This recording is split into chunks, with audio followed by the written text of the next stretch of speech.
Hello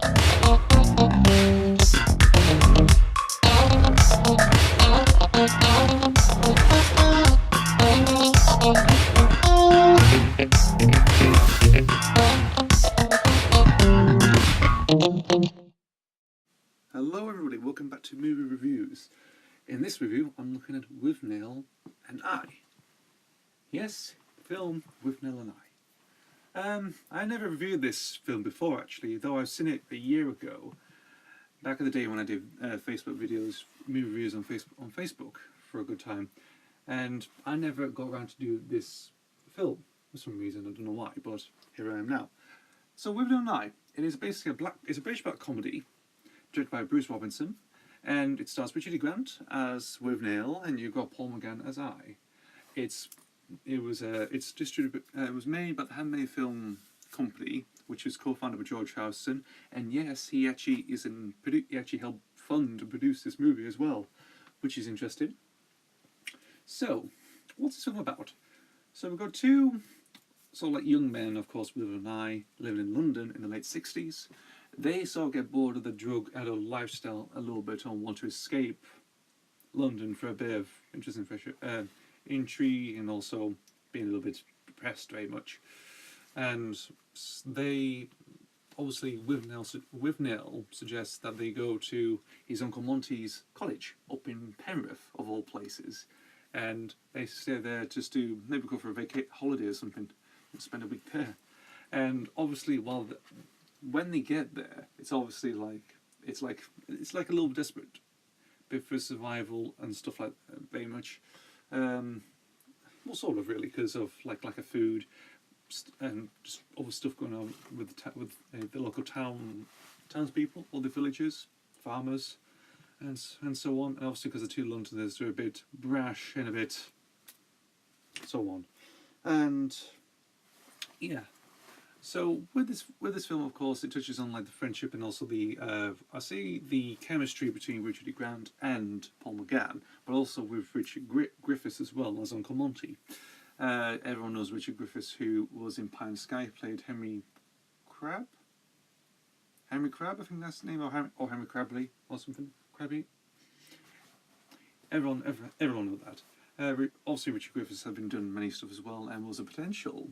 Is the interesting thing. I'll get this out now. He was a potential choice by John Evans for being the 8th Doctor after Sylvester McCoy if it carried on. So that's an interesting little trivia there with Richard Griffiths. So anyway, it's filmed in Penrith, which is interestingly. Funny enough, there was a news report that happened a few years ago actually, to do with the property, the actual farmhouse being sold, actually. And they're showing clips of Withnail and I, like it was a famous location that was used. It was, and that's how I first knew about this movie. I never seen this film. I never looked about this film again until possibly like maybe two or 3 years later. 2 or 3 years later before. And I got it cheap. I've got original DVD of it actually from Anchor Bay. Well, one of the early DVD releases of it, if I'm looking about it now.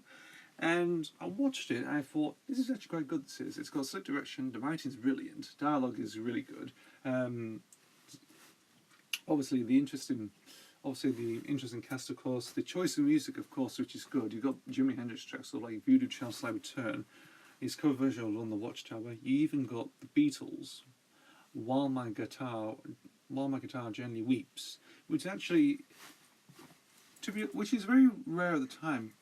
Once you get like Beatles songs in film, I mean, I talk about Ferris Bueller's Day Off, acting the cover version of Twist and Shout with the bassoons added, the added horns, whereas this one contains While My Guitar Gently Weeps.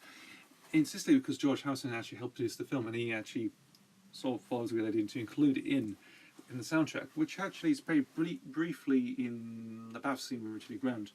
Obviously, you have other versions.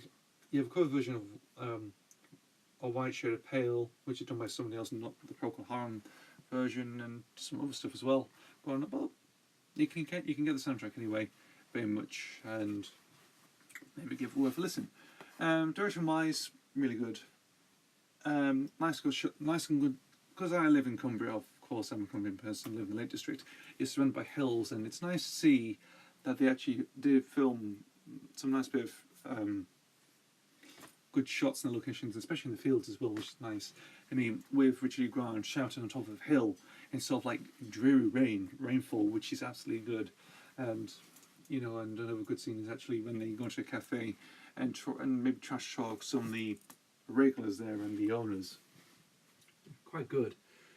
Obviously, there's the idea of Withnail and I being a homosexual couple, in which Uncle Monty sort of implies very much, especially with Paul McGann, that when they're doing dinner, Elsie gets a bit more close and a bit more needy towards him, and I think this is how it goes. It just plays on that a little bit. It does, and yeah, especially when the farmers when there's like a little invasion in the house, and obviously they end up sleeping in the same bed together. And obviously Uncle Monty finds out, like, it sort of plays in that as well. It sort of plays in the homosexual idea between them two, between Withnail and I. Of course. And yeah, I think that's all I can say about the film. Obviously we have what's his name? Was it Aaron Brown? Yeah, I think it's Ralph Brown. That's it. Ralph Brown. That's it. Obviously he appears in the film. And the interesting thing is, I'll tell us about this now. It's to do with David Fincher's Alien 3 in 1992. Obviously, I'll explain this now. Obviously, it's got Paul McGann and Ralph Brown already. And anyway, McGann played Golik, the outcast prisoner. He was become more obsessed with the alien, of course. And you have Ralph Brown as Aaron, who's one of the prison wardens as well.